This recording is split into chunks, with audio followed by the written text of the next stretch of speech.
a des cours de Regiment Bartendas où on est les seuls centres du monde à l'enseigner à l'intérieur. Le lab est rentré dans la bibliothèque du Bureau du cinéma et de la télévision du Québec comme lieu de tournage pour ces raisons.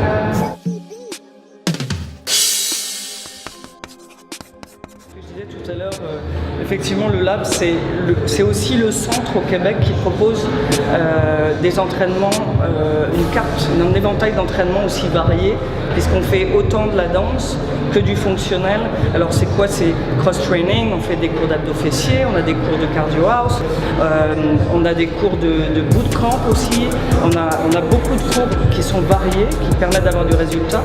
Et on a une section aussi qui s'appelle LabRat, qui est en fait, on accompagne les gens, soit qui veulent perdre du poids et retrouver un équilibre de vie vraiment solide, ou alors on propose aussi à des gens qui veulent avoir du gain de masse musculaire. Cette révolution-là, ça c'est, il n'y a pas les pull-ups, on s'entend que c'est quelque chose qui existe depuis des milliers d'années, les push-ups aussi. Mais dans l'ensemble de ce qu'on connaît aujourd'hui, de la manière que c'est présenté aujourd'hui, c'est à peine 10 à 20 ans. Je vous dirais, c'est 20 ans, ça sort directement des États-Unis. Comme que l'on connaît, la manière qu'on le voit, ça part des États-Unis. Ça part d'un mouvement qu'un frère qui s'appelle Giant de Bartenders a parti.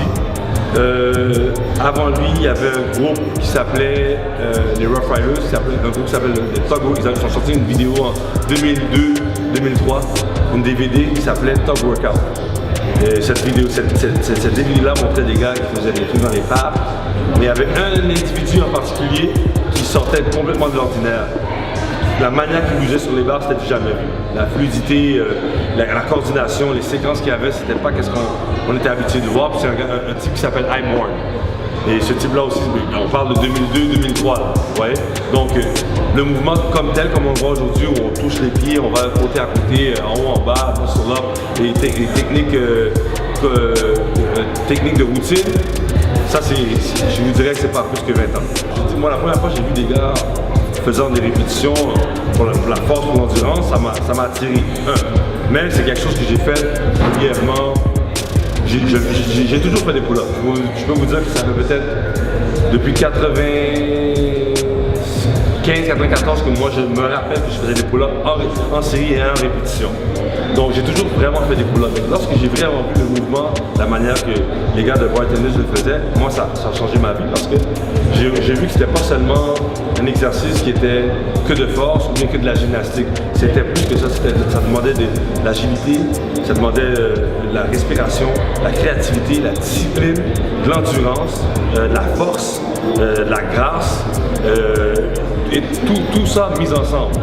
Bon, ça pour le 2018, c'est que le plus de gens se lèvent et décident de prendre soin d'eux autres physiquement, de n'importe quelle manière que vous voulez faire, que ce soit de la marche, que ce soit à travers la calisthénie qui est encore mieux. Ça, vous allez chercher de la polyvalence par rapport à l'entraînement et le mouvement. Puis c'est que les gens puissent penser plus à prendre soin d'eux autres. En pensant à prendre soin des autres, vous allez vouloir que les autres autour de vous soient bien, puis que chaque personne puisse aider, s'entraider de cette manière. C'est mon souhait pour 2018. Ouais.